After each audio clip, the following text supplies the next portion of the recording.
Welcome to Pod Save the World. I'm Tommy Vitor. I'm Ben Rhodes. Great to be back in the studio with you. Nice to be here. When was the last time we were in the same room? I don't know.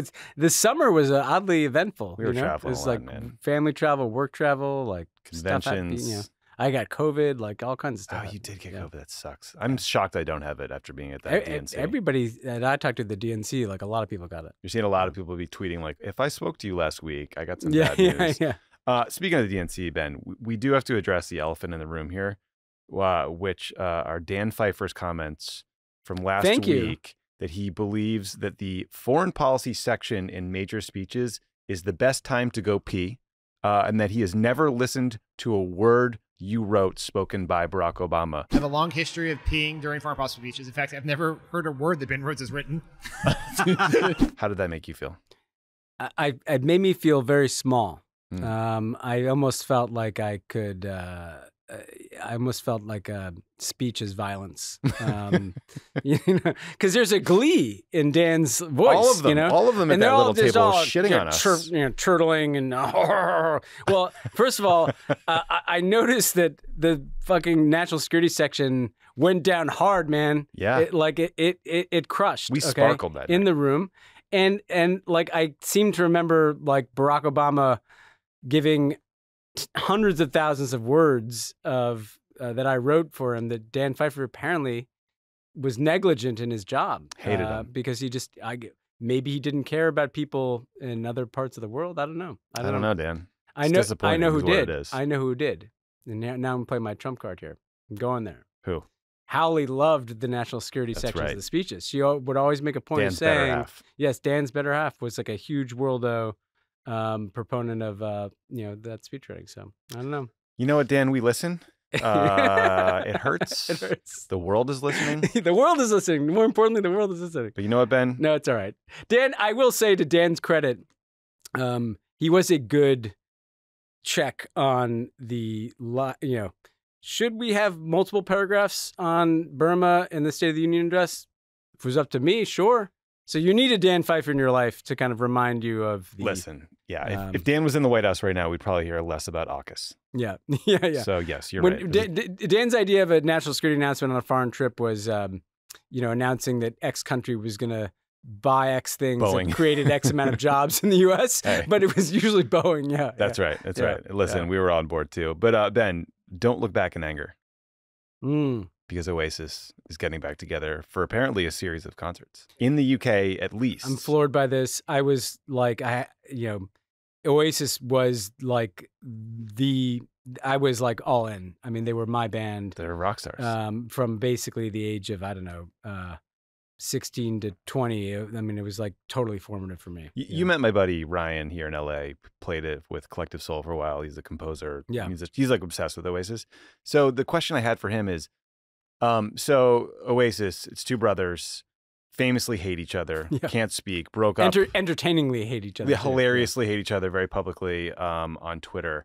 So much so that they probably, left a couple $100 million on the table because they just wouldn't tour. $1 billion on the table.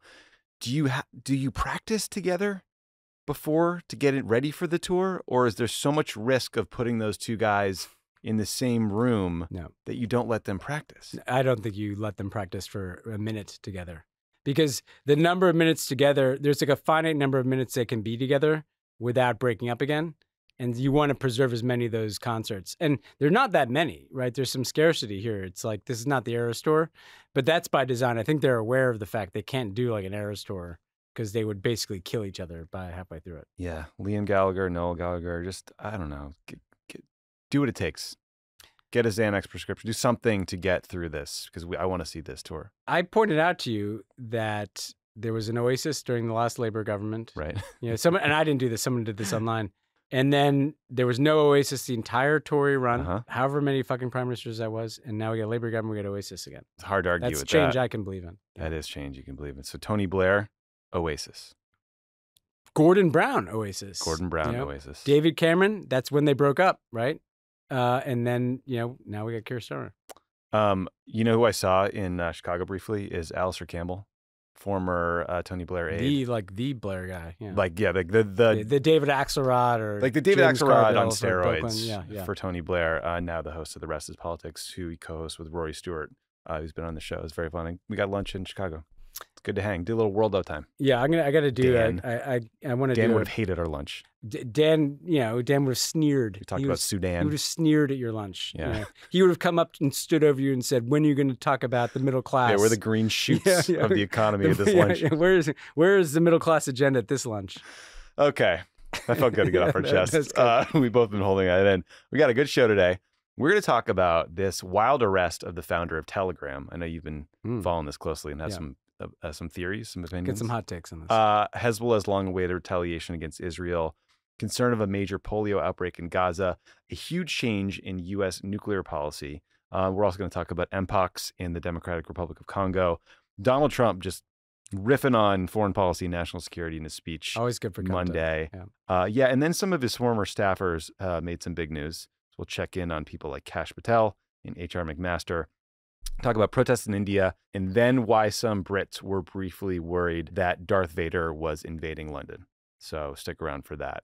And then, Ben, I just spoke with Vermont Senator Peter Welch. We talked about Gaza. We talked about Ukraine. And he had some very good advice for how Kamala Harris could signal that she'll do things differently on Gaza. Senator Welch has been calling for a ceasefire for nearly a year now. He's been talking about conditioning aid to Israel. He's clearly very frustrated with how things are going in Gaza, and just a principled guy with good advice. So do not miss that. I love Peter Welch. Big fan. Good guy. Okay, Ben. So let's start in France, where Pavel Durov, the founder of the wildly popular messaging app Telegram, was arrested this past weekend at an airport outside of Paris. Our American listeners, what do you think the Telegram usage is in the U.S.? I don't use it personally, but I know what it is. I honestly think that it's probably people in the U.S. communicating with people in other countries. That's what it is. I actually my first time using Telegram was just to talk to Russians. And when I was working on my last book, every Russian that I talked to, including Alexei Navalny, but also writers, and everybody was on Telegram. So it's kind of this ecosystem that kind of built out from Russia. Right. You called Prigozhin just to check in. Yeah, Prigozhin and I kind of every now and then call me after your flight. Message each other. Yeah. Flight ended weirdly. Did you see this funny meme? Yeah. So anyway, you might not have used Telegram if you're an American, but it's wildly popular outside the U.S. I think the company says it has 900 million users. Those users run the gamut from news outlets, governments, political leaders, dissidents, to just people staying in touch with family and friends. And according to the French government, terrorists, groups like ISIS, people looking for child pornography, drug dealers, money launderers, and all kinds of bad actors. So that gets us to this little crisis here. Interestingly, French President Emmanuel Macron apparently uses Telegram on his own device all the time. It's interesting given the arrest happened in France. Yes. So they detained this guy, Pavel Durov. He's not been charged with a crime by French authorities, who say he is being held as part of a broader investigation into criminal activity on Telegram, so on the platform he founded. But this arrest has pissed off a whole bunch of people, from Elon Musk to the Russian government to Russian opposition leaders. Elon and other Silicon Valley types like David Sachs claim this is a crackdown on free speech. It's the next shoe to drop after Congress voted to ban TikTok. Elon tweeted, quote, "POV, it's 2030 in Europe and you're being executed for liking a meme." No hyperbole there. Yeah. So, Ben, Telegram is unique. It's based out of Dubai. It's one of only a few apps that is not US or Chinese based. It's very popular in Russia, where, this free speech app is, ironically, there is no freedom of speech in Russia. Ben, let's start with the sort of philosophical question, or these claims by people like Elon. Do you think this is an attack on free speech? Is this a free speech issue? How are you viewing this arrest currently? Yeah, I think it is. I don't agree that it foreshadows executions in the streets of Europe for in memeing. 2013 for memeing. What if it's a bad meme? But, based on what the French have said thus far, they are holding a CEO accountable for content posted on his platform, not for something he posted or did. Right. And that inevitably hits directly at this intersection of what is the accountability, responsibility, liability for a tech company and its owner or board, in some cases, for what's on their platforms. And that's a really important issue. And I think there are free speech, equities in that question, because, the defense of these platforms is always that we're not a media company ourselves generating content. We're just a platform for it. So if you start regulating us, you inherently are getting into speech questions. And I think that is objectively true. It's also objectively true that, well, why should you be able to commit crimes just because it's on a social media platform?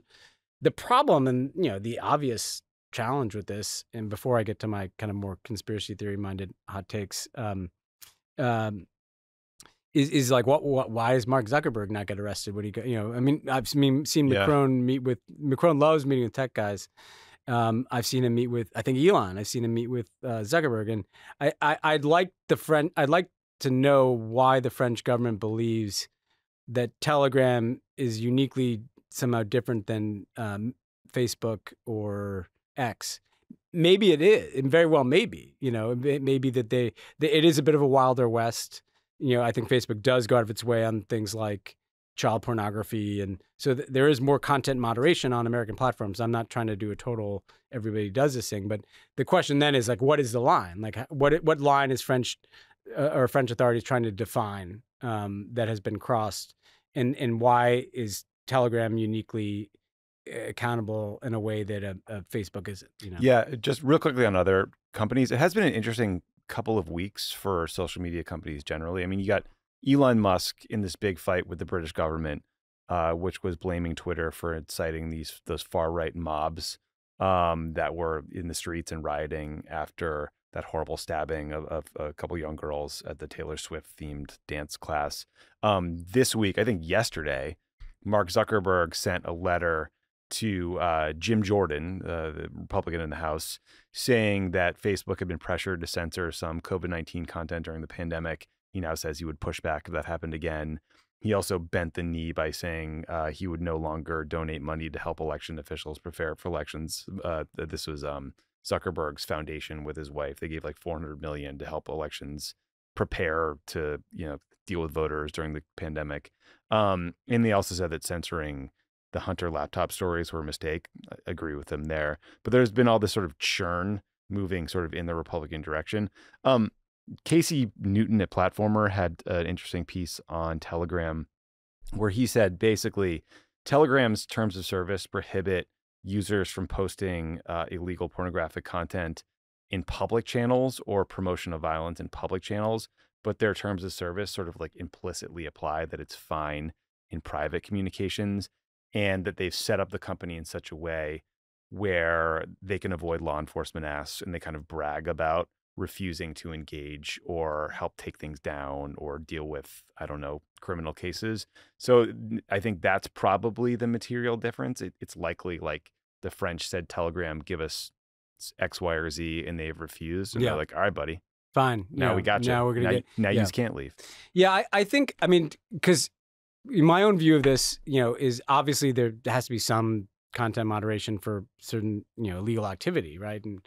But also, like sometimes the content moderation discussion weirdly ends up lowering the bar on the tech companies, because the real problem is the algorithms, right? So the real problem is that every one of these companies has a social media platform. The algorithm is written in a way to kind of mainline anger, grievance, and allow disinformation to travel farther. That's a whole other question about the wiring of these things. In the question of like, what are the French concerned about? The one thing I was thinking was that France has been a massive target of Russian disinformation, misinformation, and just kind of negative information around the French Olympics. And the reason why is because the Russians were kicked out of the Olympics. And so they basically wanted to kind of help, try to ruin the Paris Olympics. Yeah, no. And so I've talked to a lot of people who kind of analyzed Russian disinformation, and you saw everything from like a fake AI Tom Cruise narrated like movie about like the corruption of the Olympics. We talked about on this podcast, remember, a lot of the anti-Ukrainian disinformation. There were bank shots into France. Like, remember that they said that Ukrainians were going to assassinate Macron. Right. So I wonder if the French got increasingly annoyed because a lot of the Russian disinformation. Did they do the opening ceremony? Were they that blue guy? I don't know who the blue guy was, but a lot of the Russian disinformation in recent years, what the Russian government does and the Russian kind of troll farms do is it starts on Telegram. So the first, and Wagner Group does this too, like the first shit they post, and it's kind of funny because the Navalny people also like post on Telegram, right? So it's open to everybody, but the Russians will get something kind of going on Telegram, get it some traction, and then it kind of jumps over into, Meta, WhatsApp, X, etc. And so I am curious, if some of the French government's motivation is they've kind of been the target of a lot of crap on Telegram in the last year or two, but also like if they start pulling the thread, like the relationship, what's the relationship between the Russian government and Telegram? Yeah. There's all, if this becomes one of those massive legal things, like there's a lot we could, maybe learn whether you agree with the detention or not. And I have a lot of reservations about it because, it just feels pretty dramatic without a lot of explanation. But we could try to understand that better too. Well, that's an interesting point. So this guy, Pavel Durov, he's an interesting character / kind of like peak Silicon Valley bro. Yeah. He's 39 years old. He's reportedly worth over $9 billion. Before Telegram, he founded a company called VK, which is basically like a kind of Russian clone of Facebook. He fled Russia for Dubai in 2014 after being pressured to hand over data to the Russian government or shut down pages of opposition leaders. So he wound up in Dubai, but he loves to like post photos of himself shirtless on Instagram, looking admittedly pretty shredded. Good for you, pal. He also claims to have fathered more than 100 kids because he's a sperm donor. Oh, so he's got the Elon Musk populate the world. Yeah, thing. He says his women want his quote high quality genes. Is what he says. So he's in the Elon Musk thing where he's like worried about the declining birth rate and happy to help out. Yeah. It's kind of like they always dabble in some light eugenics. Yeah. You know what I mean? And world domination. Yeah. Yes. Yeah. And if you read Walter Isaacson's book, there's a lot in there about how Elon thinks his father, being a bad guy, screwed him up. There's less thinking about whether having a bunch of kids and then abandoning them might screw them up too. Yeah. But we digress. So when this comes out, Ben, they will either the French will have to have charged Durov with a crime or released him based on their law. They have to release him on Wednesday. It's Tuesday right now. So we'll know more. But there is the question you raised just now is what is the relationship between Telegram and the Russian government? Because if they didn't find Telegram useful in some way, the Russian government would shut it down. But it's all over the place. And the question is why? Oh, and one other thing before we get to that question, here's a clip of Pavel Durov talking with Tucker Carlson on his show about sort of his concern about government and authority. So one of the things we learned when Elon Musk bought Twitter is that the intel agencies, not just US, but a bunch of other countries, the usual suspects, were all over the company. I mean, some of them were present working at the company. They had access to the direct messages. You can just imagine, well, because you run one, but the wealth of data flowing through would be of great interest to governments. Does that make you paranoid that you'll be penetrated? I mean, I assume governments would like to know what's going on sort of privately on Telegram.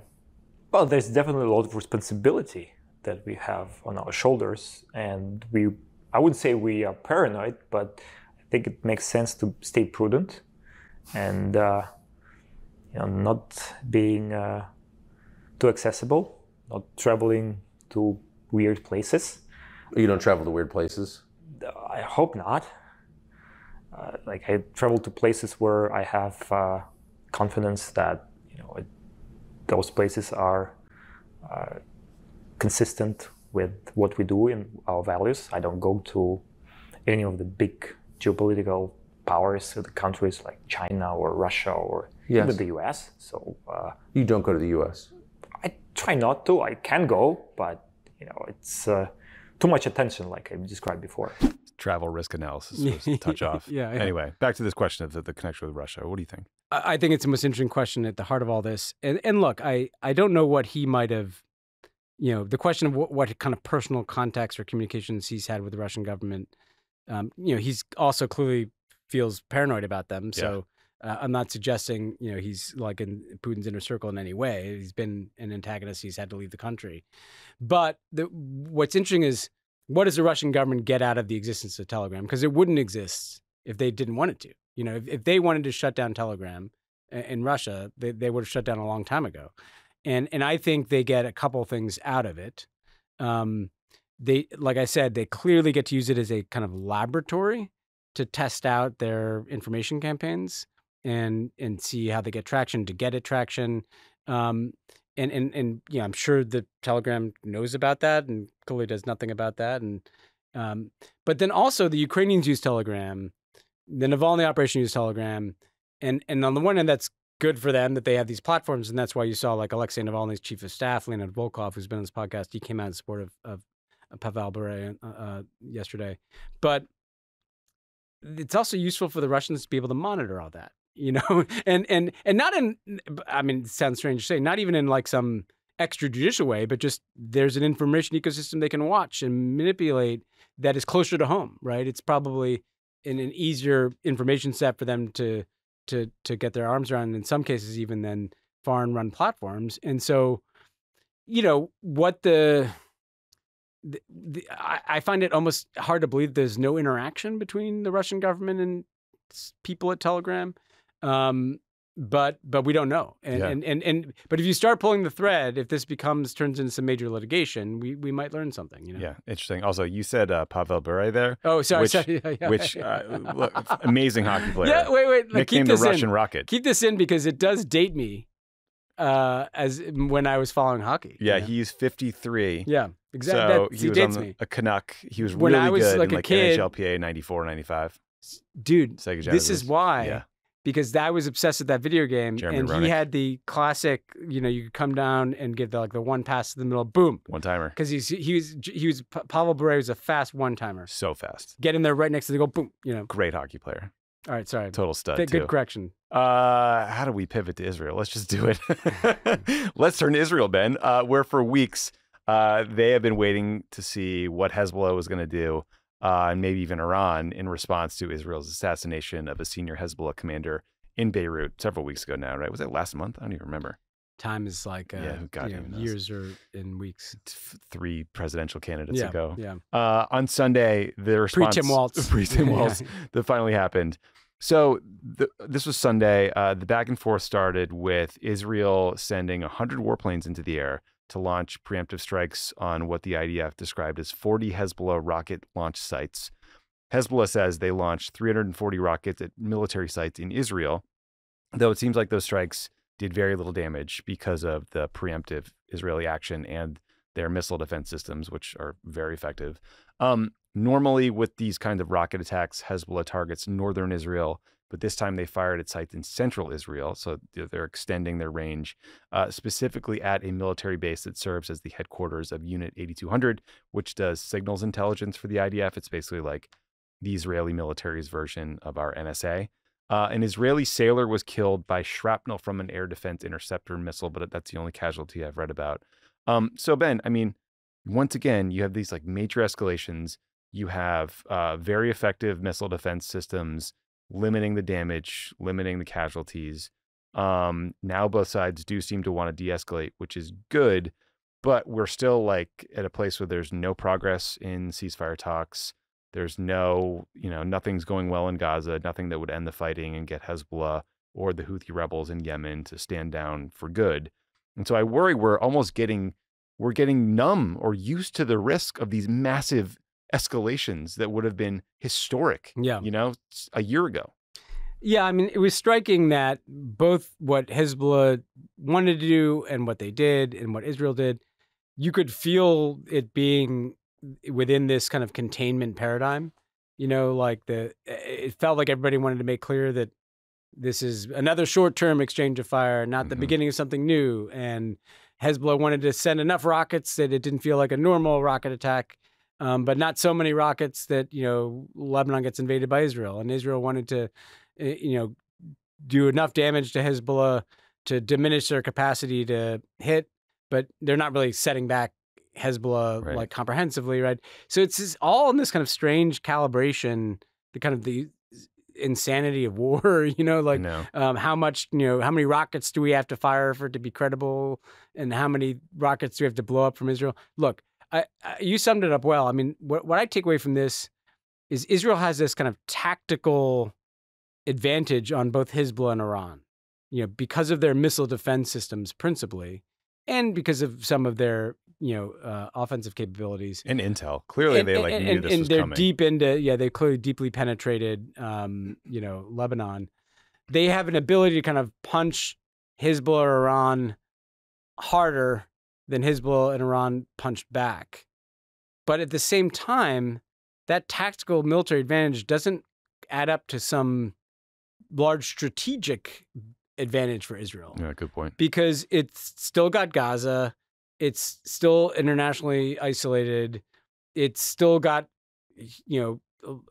whole populations of towns in northern Israel have been have been 150,000 people removed, displaced on both sides. Displaced, basically. Kids are missing school. So communities are never going to return to what they were. This allows Bibi to kind of look like he's this guy swinging some punches at everybody, at Hamas, at Hezbollah, at Iran, and yet can we say that Israel today, that this is all adding up to making Israel like safer, more secure, more successful? No, So it's a kind of strange dynamic where I don't see their advantage leading to some outcome. And as long as Gaza is going on, we're just kind of, like you said, peculiarly living with this tinderbox catching on fire, and we just hope it doesn't blow up, And to your point on things not changing in Gaza, I mean, there's some important updates. I mean, the IDF rescued a 52-year-old Israeli Arab man from a tunnel in southern Gaza today, Tuesday. That's a great thing. This is the only 8th hostage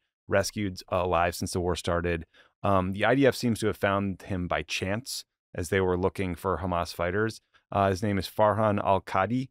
He'd been working as a security guard on the Israeli kibbutz near the border when he was captured. So that's obviously amazing. However, the doctors have now confirmed the first case of polio in Gaza. A 10-month-old child caught the disease and that is now paralyzed in one leg. So a bunch of health organizations are desperately trying to put together a vaccination program. They got 1.2 million vaccine doses arrived in Gaza on Monday, but distributing them in an active war zone where you don't know where anyone is. I mean, normally you just go house to house to house and you give them one dose and 3 weeks later you give them the second. Like, I don't know how you do this in IDP camps where people are getting pushed around all the time. And that's why you see a lot of these medical groups are calling for basically a temporary vaccine ceasefire to do this work. UNICEF says at least 95% of kids in Gaza need to get 2 doses of the polio vaccine to prevent them catching and spreading the disease. If an outbreak occurs, it'll almost certainly spread outside of Gaza and into Israel. So it's a disaster. The other part about this, like, everything's worse. Yeah. And then you read about the current talks and you read these quotes or you listen to international news, and the only ones expressing optimism are American officials. And everyone else, Hamas. Really just Qatar. Really just Tony Blinken and John Kirby too. Yeah, it's just like get down to it. There's just like happy talk. Joe Biden. Well, and Joe Biden. Joe Biden. Yeah. Predicting. I guess. How many times did Joe Biden come out and said we're just about to get ceasefire done? Ramadan, a couple weeks Ice ago. cream, NATO summit. Yeah. So I don't know, man. Like, why do we think that's happening? Why is there so much optimism but no policy change? Do you think? I'll give you a less cynical answer and then the cynical answer, right? The less cynical answer is that they're working really hard. They have to look like there's progress because they want to keep the pressure on the parties. And, there are a lot of people, who are exhausting every effort.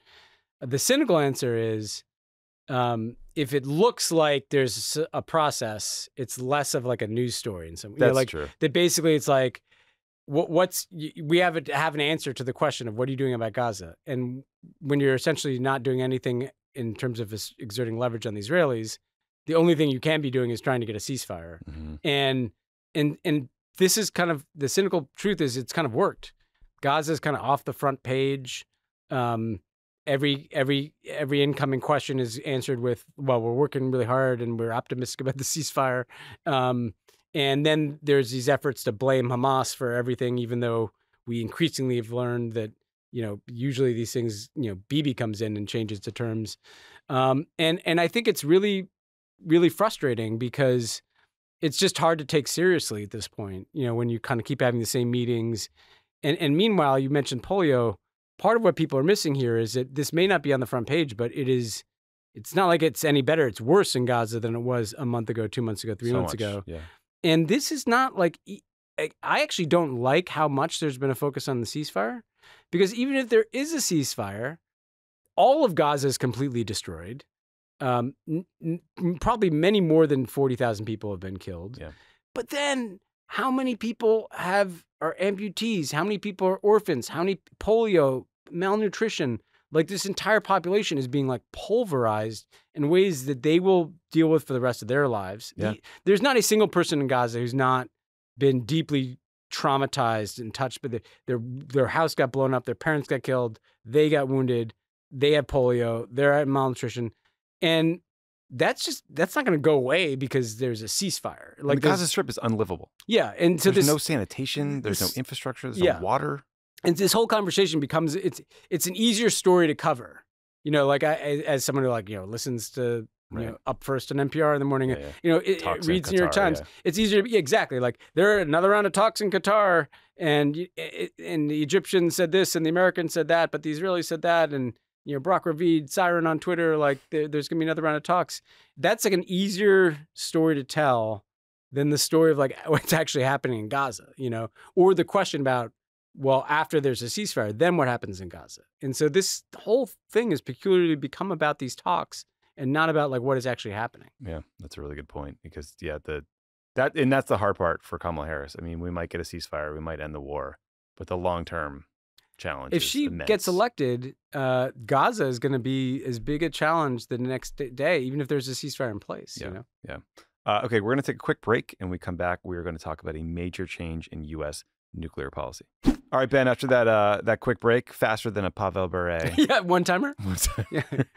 If you can get your hands on NHL PA 94, those one-timers are just, you can't defend against it. I love that game. Yeah. Speaking of one-timers, let's talk about nuclear weapons. I got one for you. While Pavel Durov may be the focus of this conversation, it's no longer just Russia that's the focus of American nuclear weapons policy. That's good. Yeah, that's good. Yeah. So, big picture, Ben, we're keeping all this in. You and I talked about this, but I think an under-discussed sort of tragedy of the Trump era was the death of arms control. Yes, pretty big fucking deal. Pulled out of the Iran deal. They pulled out of the INF treaty, the Intermediate Range Nuclear Forces Treaty. The Trump people gave up on efforts to extend the New START treaty, which was like the only remaining treaty in the world that limited the number of deployed nuclear weapons from the U.S. and Russia. So Biden gets in, he extends New START. That was a good thing. But more recently, the entire arms control paradigm has shifted because of China and their rapid development of nuclear weapons, which gets us to last week. So the New York Times reports that the U.S. has reoriented its entire nuclear deterrence strategy to take China into account. Officials are worried that on the current path, China could end up with about the same number of deployed nuclear weapons as the U.S. and about the same number of intercontinental ballistic missiles by 2030. So very bad news. And then there was a quote from a top arms control official on Biden's NSC who said, quote, absent a change in the trajectory of adversary arsenals, we may reach a point in the coming years where an increase from current deployed numbers is required. In other words, we will start to reverse the progress made by New START in arms control treaties in decades of work from Ronald Reagan until now. So, Ben, this is complicated because China reportedly refuses to engage on arms control talks until they feel like they have achieved some parity. I don't know if that's true. That's what I've read. I saw Jake Sullivan, I think, is in China now meeting with their national security advisor. So maybe this is coming up. So we'll see. But I'm sure, given how much time we spent on arms control and New START and how this is such a priority for President Obama, I mean, how significant do you think these reports and quotes are about the U.S. reorienting towards China and potentially talking about producing more nukes? It's super alarming. And I mean, first of all, the background is that, China's long had a nuclear weapons arsenal, but the perception was it was kind of a minimalist arsenal. They had just enough to make people back off. We have enough nuclear weapons essentially to blow you up. So don't think about taking a shot at us. Like the French, like a couple hundred, right? Yeah, which by the way is I've never fully understood why we need, unless we literally think we're going to fight and win a nuclear war, why we need tens of thousands of nuclear weapons. So China's had this nuclear arsenal, but they never, even the Obama years, we tried to kind of begin to multilateralize arms control, bring them into conversations. And the Chinese have been fairly resistant to joining arms control talks beyond, they're in the non-proliferation treaty. They're signatories to all the kind of, major pieces of the origins of arms control. That said, you're right. Like there is no arms control anymore, right? And the U.S. is as, if not more responsible for that than anybody else, between George W. Bush and Trump just tearing up a whole bunch of agreements. I don't understand why this isn't a bigger deal. I know. I'm here to be for the arms control geeks out there. We lived through the Cold War, and people on both sides decided, hey, we can't live without a lot of arms control. This is crazy. Dating back to John F. Kennedy, after the Cuban Missile Crisis, wait a second, and Kennedy calls for the Comprehensive Test Ban Treaty, right, banning on nuclear weapons testing. And then ever since then, Nixon had detente, and they had the SALT Treaty, and then fucking Ronald Reagan almost agreed to destroy all nuclear weapons with Gorbachev, bans intermediate range nuclear weapons, deep cuts after the Cold War. Obama builds on this. And this was the biggest issue. When I had COVID, one of the things I did is I watched the day after that 80s movie about what happens in a nuclear war. 100 million Americans watched this movie. You were in a dark place, huh? I was in a pretty dark place. Sorry, I'm writing about Reagan and arms control. So I genuinely think that this needs to be a much bigger concern, because we now have 3 countries, the United States, Russia, and China, that have removed guardrails from their nuclear modernization, and they're building their nuclear arsenals without an arms control framework around it. Right. And this is, I think, what's important for people to understand is part of what arms control does is, try to keep the numbers down of the weapons, but it also, it's you can't deploy certain range missiles that basically you can't be trying to win a nuclear war in what you're doing. You want to have a kind of parity that everybody can chill out. And I'm really worried. One, it's just costly as hell. It's going to cost trillions of dollars if the U.S. starts to feel like we're back in a nuclear arms race. We already are spending too much on this. But also, it's just dangerous as hell. Why in the Cold War were we it's not okay, we need to sit down and have all these treaties, but we feel better today with Putin and Xi Jinping and fucking Donald Trump in this country? Let's get some treaties around this stuff, Yeah, I mean, it's one thing when it's 2 countries trying to achieve parity. When you throw a third in there, it gets incredibly complicated. I mean, we've all watched half of one episode of the 3-body problem and then gave up on it. Yeah. We get it. Well, with the North Korea sitting there and the Iranians are on the doorstep and the Israelis have, Right. I mean, this is a mess. And because it's hard and the Chinese are resistant, I don't think that's enough of an answer. I think, you have to just try to insist that arms control is going to be on the agenda. And by definition, arms control is something you do with adversaries. We don't need to negotiate agreements with the French and British about nuclear weapons. We need to fucking do it with the Chinese and the Russians. So I hope that if Kamala Harris wins, and Biden has begun to, they begin to link AI too, because you don't want the AI in charge of the nuclear weapons, because what if the robots decide to kill us all? So I think the next president, hopefully Kamala Harris, this is an area that, sneaky could be a major push, or I would encourage it to be. Yeah, I hope so. And also, Alona flags that we screwed up by not saying, speaking of Russian rockets, to get us from Pavel Durov into the arms. Well, that's what happens when we have Russian, that's good. Yeah, that's someone who's really good. That's really good. That's A+. Really good. That's A+. A+. Speaking of less A+ topics, on Monday, the World Health Organization's plan. These transitions are so good. We have to keep everyone in. Some of my worst ever. So on Monday, the WHO, they launched a plan to address MPOX, which they declared a public health emergency of international concern a couple weeks ago. The outbreak is centered around the Democratic Republic of Congo, where there have been 23,000 total cases of the disease. That's up from 19,000 total last week. MPOX is beginning to pop up in other countries in Africa. It's been seen in Thailand, Pakistan, Sweden, a bunch of other places. So this variant is that's now spreading is different than the 2022 outbreak where there was 100,000 cases worldwide.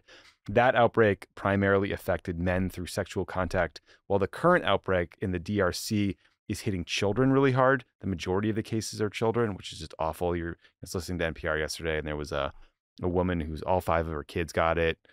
2 hadn't recovered yet, so it's just devastating. It has also been very difficult to get vaccines to where they needed. Some people have criticized the WHO's response is slow, hobbled by red tape. Germany is donating 100,000 vaccines from its stock, but that is a drop in the bucket when the Africa Centers for Disease Control and Prevention have estimated that 10 million doses are needed to stop the current outbreak. How do you say it? Rimoin? Rimoin.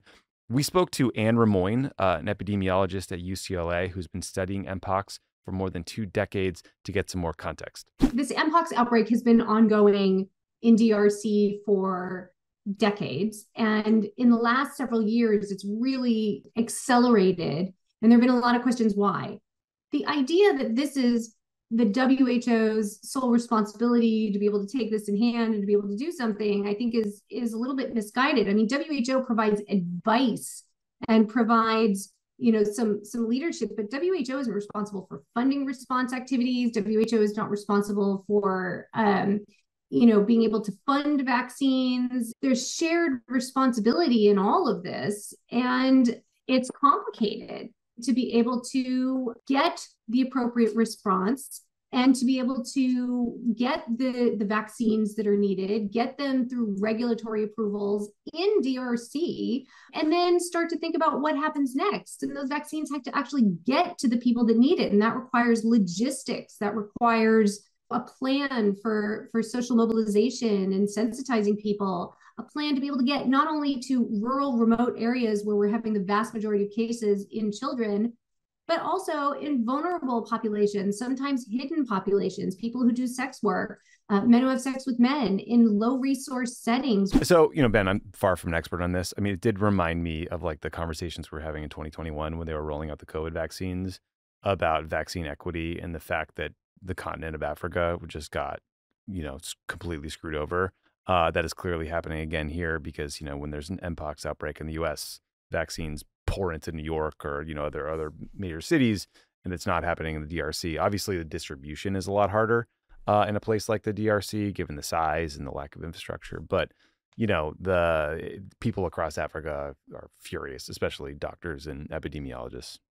Yeah, it reminds me also a bit of Ebola in the sense that that's started in West Africa, and part of what is missing is like a evolved public health supply chains and capacity to surge resources. And in that case, it was less vaccines and more public health workers, public health infrastructure like hygiene. And the U.S. military basically ended up building some of that infrastructure. And that gets to the point that she made that's so smart, which is sometimes when these outbreaks happen, the default response is, the pencil necks and paper pushers down at the WHO, yeah, they're not moving fast enough, And yes, there is a lot of red tape. But the reality is, again, the WHO is not like building, logistics hubs and flying in vaccines. They're just like making reports and warning people of things. And that ultimately, there's no solution to these kinds of problems that don't involve a dramatic increase in capacity closer to where these outbreaks are happening, even in places like the DRC that don't have much of a healthcare infrastructure. And it shows the importance of trying to help them build healthcare infrastructure, not just when there's like a crisis like this, but, consistently. And the only other thing that I take away from this, hopefully that people get their arms around this and they surge more resources at it. But are you feeling good, Tommy, about like the next pandemic? Because if we've got like anti-vax movements all over the world and people hate the WHO and they think, there's lab leak people and people that, we feel worse off. We have the worst, we are less prepared. Right. You'd like to think you learned the lessons from last, pandemic, so you're ready for the next one. I worry that actually it's the opposite. I feel the same way. It's like, on the one hand, I'm really glad we all know what mRNA vaccines are and we can make them. But on the other hand, it's like the politics have shifted against it. The anti-vaxxers are ascendant. None of these countries seem to have invested in infrastructure. It's bad. Yeah, it's bad. Bad news. Doesn't make you feel good. Well, Ben, one of the reasons we are less prepared for the next pandemic is Donald Trump. So let's talk about him for a minute. So Donald Trump gave a speech on Monday. There was a National Guard convention in Detroit, Michigan. He gave this long speech. It was like half prompter, half riffing, as he likes to do. A couple policy things that he tried to roll out or that he mentioned that jumped out at me, assuming they were intentional. Trump is now calling on NATO countries to spend at least 3% of GDP on defense, which is an increase from the 2% target. So that is a thing. He also floated creating a National Guard for the Space Force, which I just Wait, I admit to not having seen that. Just hearing you say that out loud, I got a bunch of weekend astronauts. Is it like Elon Musk or like? I have no idea. I just thought it was really funny too. I laughed out loud. But mostly the speech was a chance to attack Biden over the Afghanistan withdrawal around the 3-year anniversary, in an effort to sell himself as the guy that will keep America out of wars, including in the intro from Tulsi Gabbard, a Democrat who left the Democratic Party and is now endorsing Trump. Let's take a listen to a selection of Trump's speech. Before I even arrive at the Oval Office, shortly after I win the presidency, I will have the horrible war between Russia and Ukraine settled. I'll get it settled very fast. I don't want you guys going over there. I don't want you going over there. And I'm the only candidate in this race who can make this promise.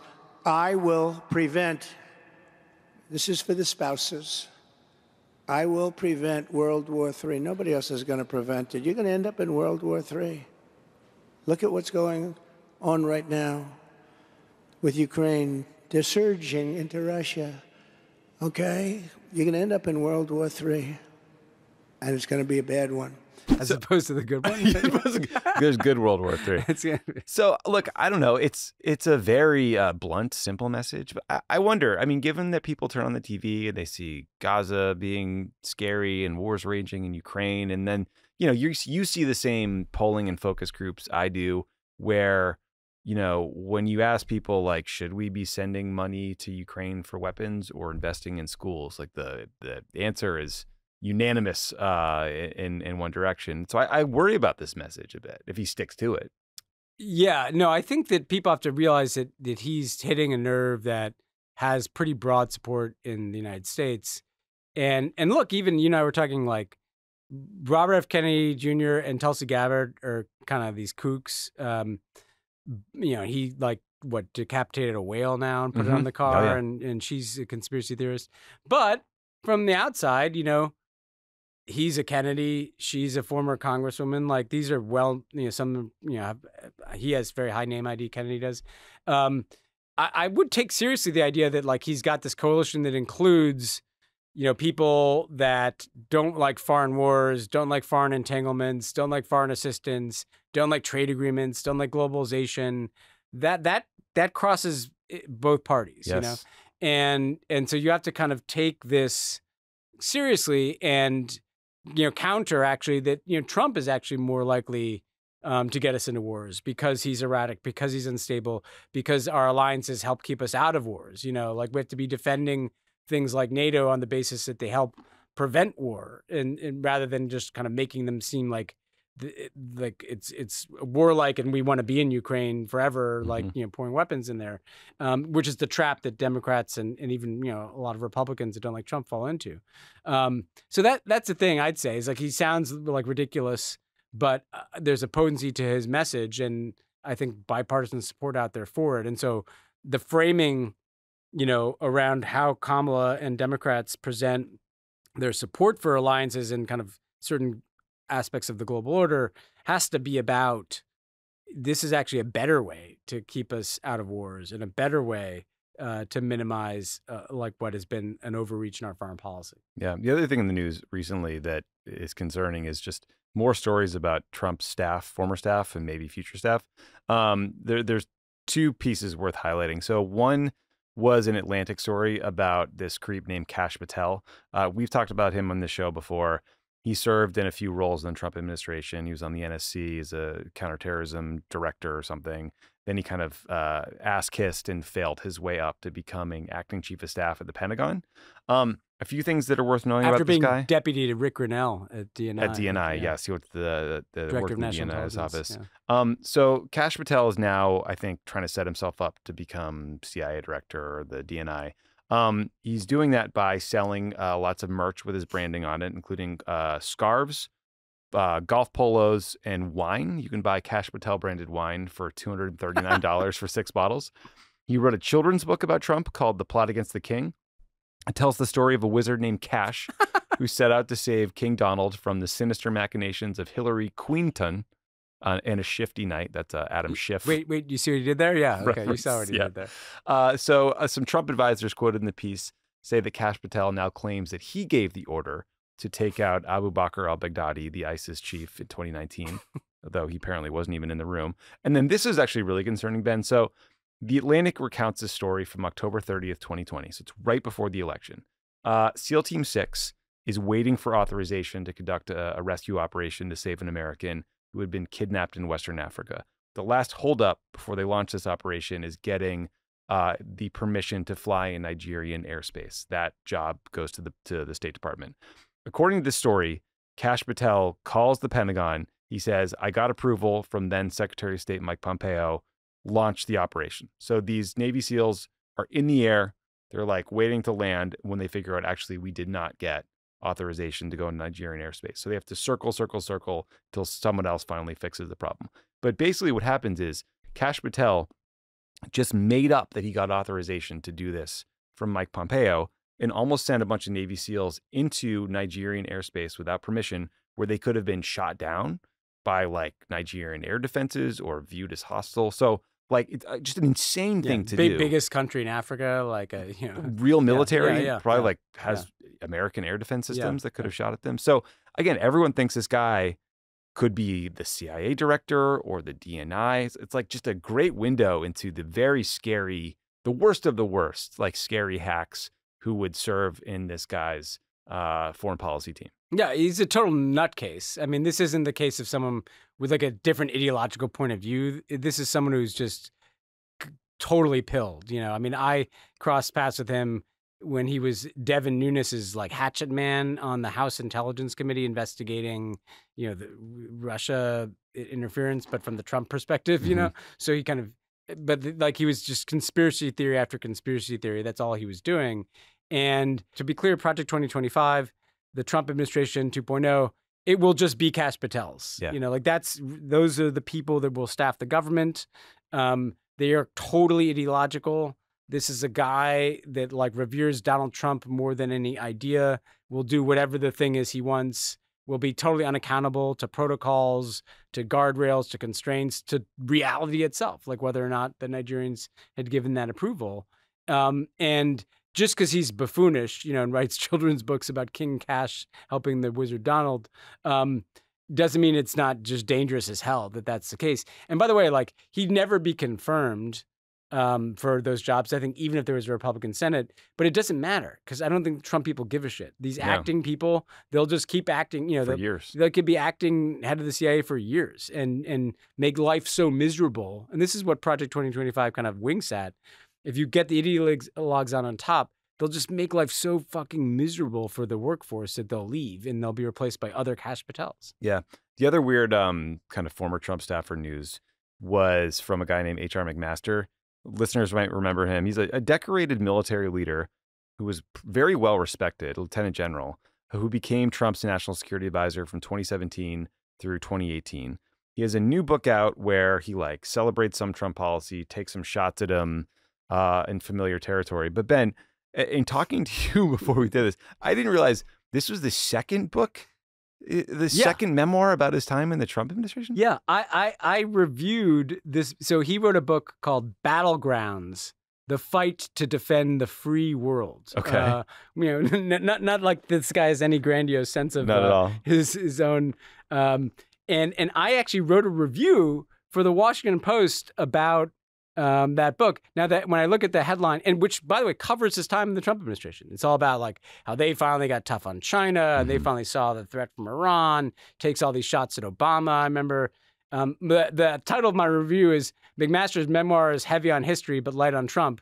Well, now we know why, because he needed to monetize, you know, the service twice, right? And he's waited 4 years and done another memoir, I guess, to share some things with us. You know, it just shows you how absurd all these. Like, if H.R. McMaster was that, look, I'm glad this is happening. I hope they all come out. I hope all the older white guys, John Kelly, you know, Rex Tillerson, share all your best Trump stories, endorse Kamala Harris. Please do it. But there's something pretty absurd about this guy. If he was that concerned about Trump, You could have resigned at the time. You could have told people at the time. You could have told people in 2020 before the election. Instead, this stuff kind of dribbles out and background quotes to like Jeff Goldberg and then, in the Atlantic, and then, write one book and you kind of turn the dial a little bit. And then you see like, I need to get some attention. So this time I'm going to take a whack at Trump and I'll get me booked on all the Sunday shows. And there's something grotesque about like some of these Trump people.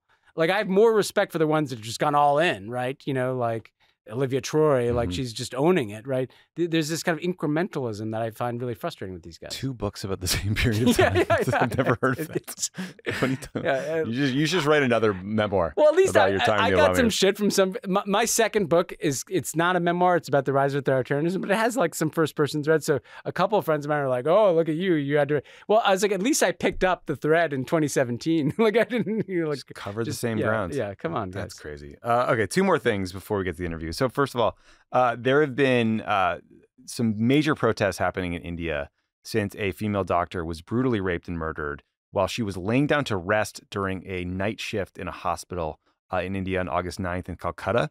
On Tuesday, thousands of student protesters marched in the streets and police responded by using water cannons and tear gas against them. The country's Supreme Court had to step in this case because law enforcement has been criticized for the slow response and for allegedly covering up what happened. The court also ordered a task force to be set up to create recommendations for safety protocols in workplaces. These recent protests are a response to this specific horrific crime, but they are also about the broader prevalence of gender-based violence in India.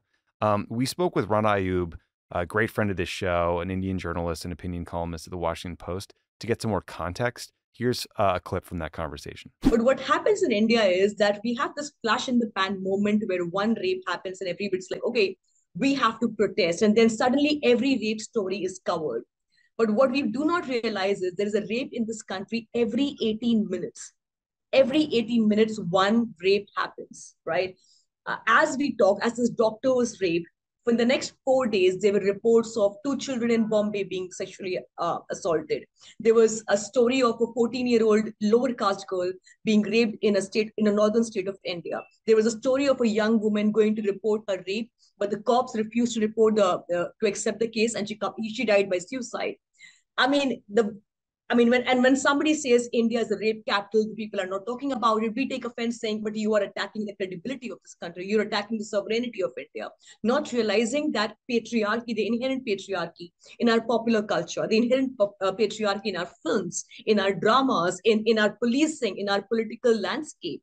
Women are not stakeholders, right? So when something like this happens, political parties start playing this blame game. The Congress, the opposition party will blame the BJP will blame the Congress, and that's it. But nobody will talk about how do we end this systemic violence against women, that women, again, in this country do not feel safe to step outside. We are not safe. Ron also pointed out in our conversation that Indian Prime Minister Narendra Modi actually promised major reforms back in 2012 and rode, a wave of anger about violence towards women after that horrific, infamous gang rape in 2012 when he was elected. But statistically, things have only gotten worse since then, despite the government ushering in tougher sentences. According to the National Crime Records Bureau in India, there are more than 30,000 rape cases per year. Ben, the question I had is, do you think that this is the kind of thing that has been or should be raised by like U.S. officials in meetings, or could be Joe Biden to Modi, but also like Tony Blinken or others, or like specialists in the State Department, just kind of like generally pressuring elected officials to hold people more accountable, because it's clear that they're not taking seriously the pressure they feel internally, at least yet.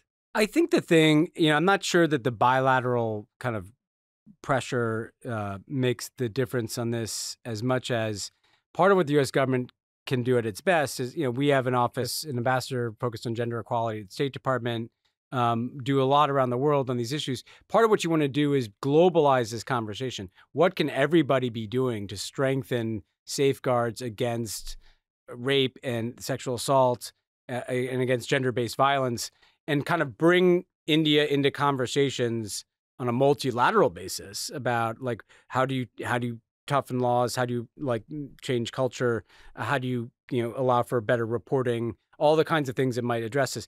But I do think it's worth Americans speaking to this in the relationship with India.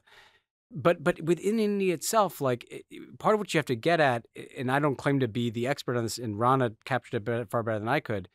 But some of this is just deeply embedded cultural norms that need to evolve, like they do everywhere. But some of this is also like you unleash a certain brand of pretty male dominated Hindu nationalism, and it does kind of like create cultures of impunity around powerful people, or the justice system, is more focused on Muslims than Hindus, and once you just start to kind of create that kind of dynamic, it can manifest itself. And look, it's what we see here, right? Like Trump is a MAGA. Guess who suffers under that a lot? Women, because there's a kind of patriarchal attitude that leads to the Dobbs decision, that leads to something IVF is being targeted. It's the same thing there, right? Like if this kind of right-wing nationalism creates the wrong environment to fix the problem. Yeah. Well, again, thank you to Rana for talking to us for this. And everyone should follow her work. She's one of the best journalists out there covering Modi and all things happening in India. Finally, Ben, World War II. Finally, Ben, World War II can feel like ancient history these days. But in reality, it wasn't that long ago, right? 40s.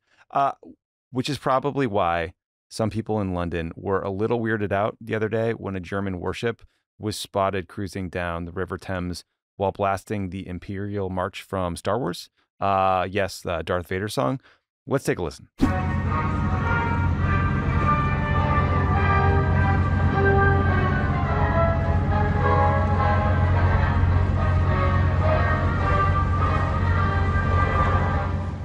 I believe this was just a person who spotted this like German destroyer rolling into their city, playing that song. So the ship was in the area for training. It stopped in London for a routine supply stop. After this video went viral, the German Navy released a statement on the music choice saying, quote, "The commander can choose the music freely. The choice of music has no deeper message." Really? Do we really? We sure?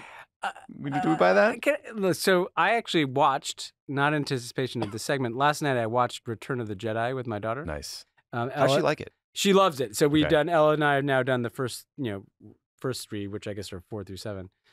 She liked the Ewoks in particular, if people remember that. How do you not? But Ewok Village? Yeah, do you have that toy? And that thing where you can, yes, I had I was explaining last night, I had the robots with like the tall legs and you could shoot, what are they called? The well, nerds are going to hate us for not knowing that. I know. We better on Pavel Durov. But what I will say is, you forget that all the kind of white dudes that are like running the Death Star in Return of the Jedi, and they're Nazis. Like they're clearly modeled on Nazis. Yes. Like they look like Nazis. They're wearing kind of Nazi adjacent uniforms. The whole, goose stepping Empire thing. Like clearly the Empire was so. I don't know, not reading the deeper meaning, like it just feels like a little too close to comfort. Don't have to read that deep, pal. Yeah. You talking about these things? The those guys, Walker? Those guys. Yeah, the AT Walker. Armored transport. Yeah, those things are badass. And the Ewoks get control of one of those and quickly wipe out the Empire, Yeah, those things are just smoking Ewoks left and right. And then the Ewoks are like, what if we wrap string around their legs? Yeah, exactly. Like, that's pretty simple. simple. And use like some slingshots, But that's, if I was the Germans, I actually would... it's a different soundtrack you could test out next time. Germans not always known for the sense of humor. That commander was having a good laugh as he cruised into London. Okay, that's the end of the news section for this very slap-happy show. We're going to take a quick break. When we come back, we'll hear my interview with Senator Peter Welch from Vermont. We talk about Gaza. We talk about Ukraine.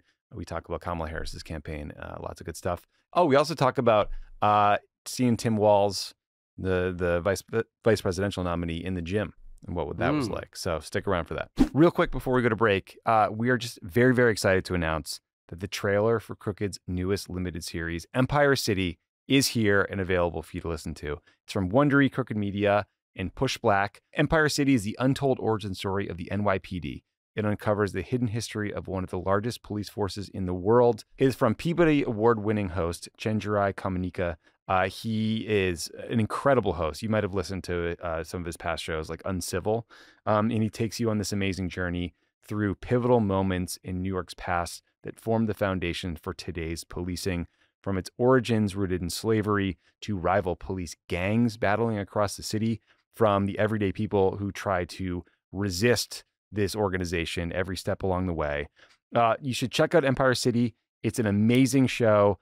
Listen wherever you get your podcasts and listen everywhere to the full show on September 9th. And you can listen ad-free on Wondery Plus, which you can join in the Wondery app or on Apple Podcasts. Also, Ben, we set this big goal at the DNC. We're trying to sort of harness the enthusiasm, get people pumped up, get people to turn out and volunteer for election day. My dad volunteered. Hell yeah. Yeah. Please tell your dad thank you. My dad, is crushing it. God bless that man. So we set a goal of 75,000 volunteers by September 17th. We are getting there, but we're not there yet. If you've never volunteered before, use Vote Save America's website. We'll help you find opportunities that are tailored to you. If you want to do just one time, one off, we'll get you. If you want to, volunteer every weekend from now until election day, we'll help you find that too. Go now. Help us hit that 75,000 goal. Go to votesaveamerica.com/2024. That's votesaveamerica.com/2024. Be like Ben's dad. This message has been paid for by Vote Save America. You can learn more at votesaveamerica.com, and this ad has not been authorized by any candidate or candidates committee. Joining me today is Vermont Senator Peter Welch. Senator, it's great to see you again. It's great to be here. Thank you. We were just chatting about all things Woodstock, Vermont, because my mom spends a lot of time up there. I will not make the listeners hear all about Shackleton Thomas and all the other great stores in the region. But if you have a chance to go to Vermont, you can go in the winter, you can ski, go in the summer. It's beautiful. I mean, really go anytime. It's a great state. Well, that's right. So come on up.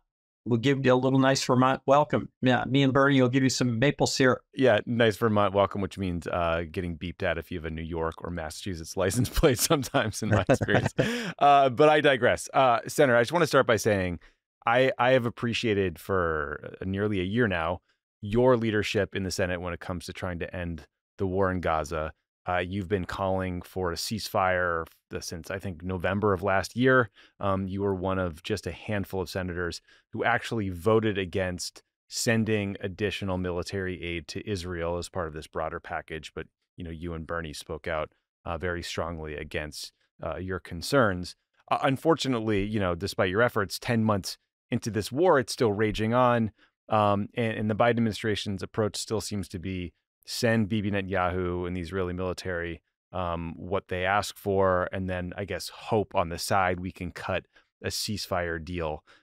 Have you been able to talk directly with President Biden or his team about maybe changing this approach or trying to force Netanyahu to change course by withholding arms or other diplomatic pressure? No, I haven't talked to him personally. But the bottom line here is that all of the fears that we had with the Netanyahu approach to this horrible event of October 7th came true. And it's basically scorched earth, massive bombing, 2,000-pound bombs on apartment buildings where you're thinking maybe there's a Hamas person on the second floor and you blow up the entire building. And Gaza, the suffering there is immense. And the search for the hostages continues. Good news today, one hostage has been returned alive and well.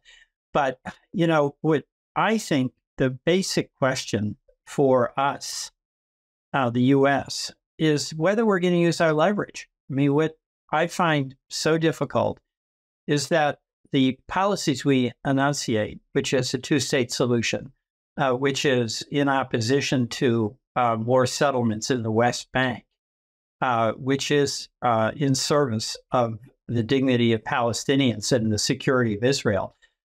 We assert these as policies, but then essentially bend to whatever it is Netanyahu decides to do. And the challenge we have, and I actually think it's a real challenge that Israel has, is they've got a very extreme right-wing government that, in fact, people like Ben-Gvir and Smotrich want a one-state solution, which is to say driving Palestinians out. And you're seeing that with their aggressive efforts in the West Bank, and you're seeing it with their overall policy. So at a certain point, the administration, or hopefully the Harris administration, is going to have to use the leverage we have to stand up to Netanyahu rather than allow him to continue to disregard our aspirations. So that's, I think, the question down the road that hopefully the Harris administration is going to face, and I hope will use the leverage that it has. Yeah, I want to ask you about the Harris administration and what she should do, but one more question on Congress. I mean, I was struck by the fact that back in March, you had this amazing speech from Senator Schumer where he was basically calling on Netanyahu to step down, calling him illegitimate. Right. And then a few months later, he joined with Republicans to extend an invitation to Netanyahu to address a joint session of Congress.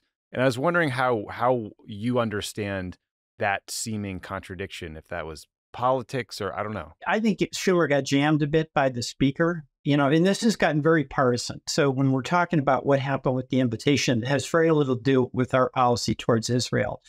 But the speaker, Mike Johnson, is using the Israeli issue to try to stick it to Democrats and present this as a partisan issue. And in fact, the overall question is, how do we assure Israel's right to be a democratic Jewish state when the policies that are being pursued by Netanyahu are extremely violent and over the top, and where the settlement expansion is doing more and more to undercut any kind of credibility for Israel in their position. And what's happened here is that Israel's standing in the world has really been diminished, and that's a threat to its own security, not to mention that you've got an enormous risk of escalation. So, my preference would be that Senator Schumer didn't extend the invitation, but I get it. And in fact, you saw a number of people, myself included, Bernie included, that didn't go to the speech, not because we didn't want to hear from an Israeli leader, but we saw how essentially Netanyahu just stokes the partisan flames and is very insulting to the American people, in my view. You mentioned your hopes for Vice President Harris's campaign. I mean, I assume that for the next few months, President Biden is going to personally manage all things foreign policy until the last minutes of his presidency, especially the Netanyahu account, given how he's approached it to date. So I think those listening and hoping that Kamala Harris, now ascending to the top of the ticket, can sort of change current policy are probably out of luck. But I think you're right. I mean, I'd love to hear her signal or explain how things would be different if she's elected. Do you have any recommendations for how she should do that? Well, it's what I'm talking about now. Well, first of all, in the campaign, here's the reality, in my view. We have to beat Trump.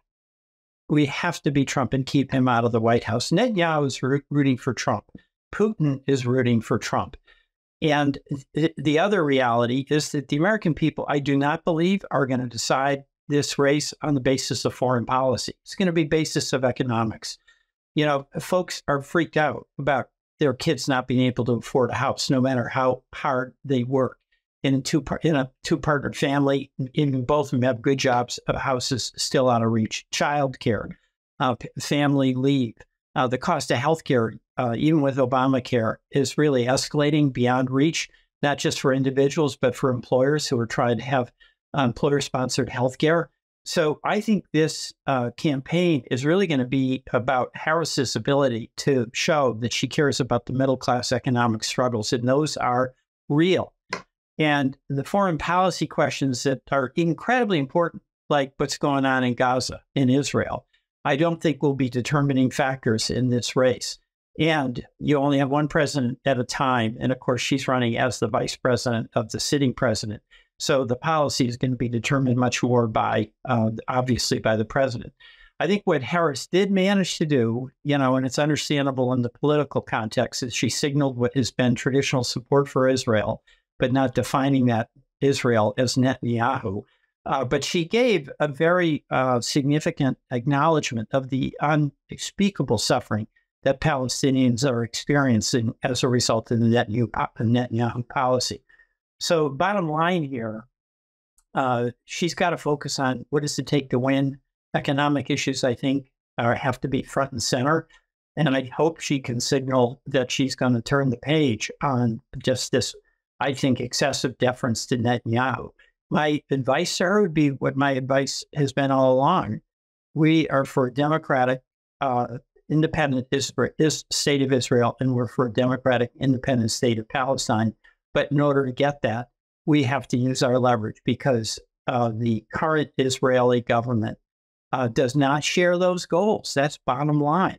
So at a certain point, Netanyahu can't just disregard everything we are advocating and have us accommodate everything he's doing. We've got to call the question. There were a lot of delegates of the DNC, many of them from the uncommitted movement, which was, people who voted uncommitted in the primary to signal anger at President Biden's Gaza policy. They wanted a Palestinian speaker to be allowed to speak at the DNC. That didn't happen. Do you think that was a mistake? Well, I would have supported a Palestinian speaker. I really would. But let me be clear. And I'm just horrified at what is happening. It's 40,000 people. When we talked, the last time, however many months ago, it was in the thousands. But now it's like 40,000 in Gaza. Yeah. Has been destroyed. And Netanyahu shows no signs of changing or adjusting his policy in any way.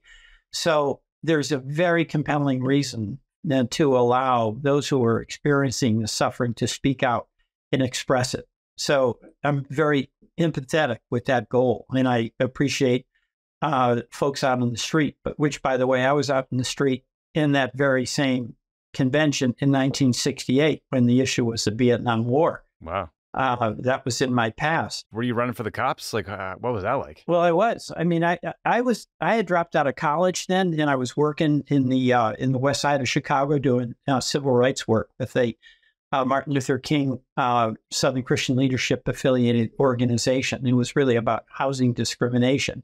But, that was an incredible time in our country. Bobby Kennedy had just been assassinated in June. Martin Luther King had recently been assassinated, the memory of JFK being assassinated. And, of course, the Vietnam War was such an extraordinarily divisive issue where my generation, I had friends I went to in high school that didn't go to college, didn't get a deferment, and they went to Vietnam, and some of them died, and some of them came back with wicked injuries. So it was just a fiercely divided situation. So in that protest, I was there. I didn't get hit, fortunately, but I was in the path of the gas that they were. It was awful. I mean, it was a police riot unleashed by Mayor Daley. Wow. But here's where I think all of us have to really say what's going to happen in the next 70 days, plus a few.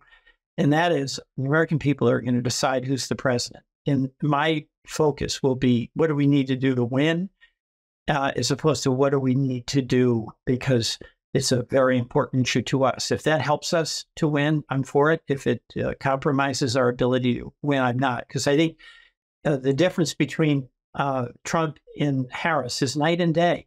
It's night and day on Israel and our prospects to influence her policy in her approach and give her support to stand up to Netanyahu.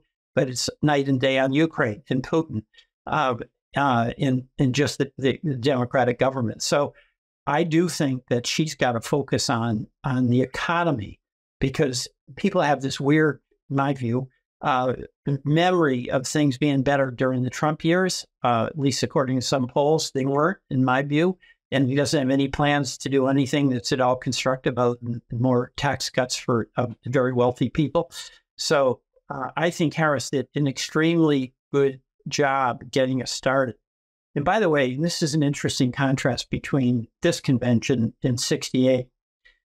I was in college then, dropped out, as I said. But there was an enormous sense of despair among a lot of my classmates in my generation at how unresponsive the political system was. I mean, Vietnam was outrageous. Yeah. That was the American policy to go to war and be killing these Vietnamese, and the damage we did there and the suffering we inflicted on young people here and the cynicism was great. It was unspeakable. We couldn't get the politicians to pay any attention and listen. Fast forward, we have this situation where President Biden had that bad debate where a lot of folks thought, you know what, we really appreciate what you've done. You've been a great president, but we don't think we can win if you're continuing as our candidate. He responded. The political system responded. So it actually gives me some hope. There was responsiveness there. So now I was among those who really did think it was important for the president to step aside so that we had a shot at winning. And it was extraordinary, the energy that was unleashed. And of course, Kamala Harris was there to essentially mobilize that. And now we've got to harness it so that every day is about doing, what Tim Welch was saying, make that phone call, get that $5 contribution, knock on that door. So there is a responsiveness that I see in this election that was denied us in the '68 election. Yeah, that's a really good point. And, you should know, I think you were the very first U.S. senator to call on President Biden to step aside. So thank you for that and stepping up when people needed to hear that message from senior members of the party, elected officials. Last question on Gaza, and I do want to ask about Ukraine. I mean, assuming I'm with you that Donald Trump would be a disaster for Gaza, Kamala Harris, I have no doubt, would be better, although she has some sort of gaps, and we don't necessarily know what her plan would be, understandably, in some ways. Peter Beinart wrote a piece in the New York Times where he argued that if elected president, Vice President Harris should take a very Vermont approach to Gaza by saying she will enforce current law, the Leahy Law, named after former Vermont Senator Patrick Leahy, which basically prohibits the U.S. from assisting units of a military or a security force that commits gross violations of human rights. The Leahy Law has been used many times, but it's never been applied to Israel. Do you think that would be an approach that makes sense? Well, I do. I think that's a really good place to start. If we have a law, enforce the law. And by the way, the Leahy Law is an example, okay? But the War Crimes Act is also an example. There are standards that apply, and the Department of Justice has jurisdiction over the war crimes. And of course, State Department has jurisdiction over the Leahy Law.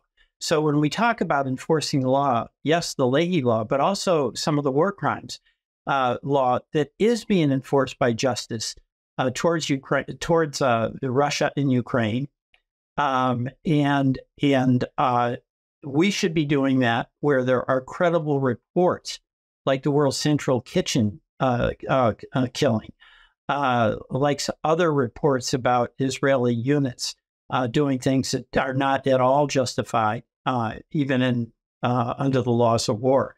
So Beinart's got, I think, a very good point, and that's kind of what I'm talking about with a Harris administration that basically stands up for our principles, and they're enunciated in those.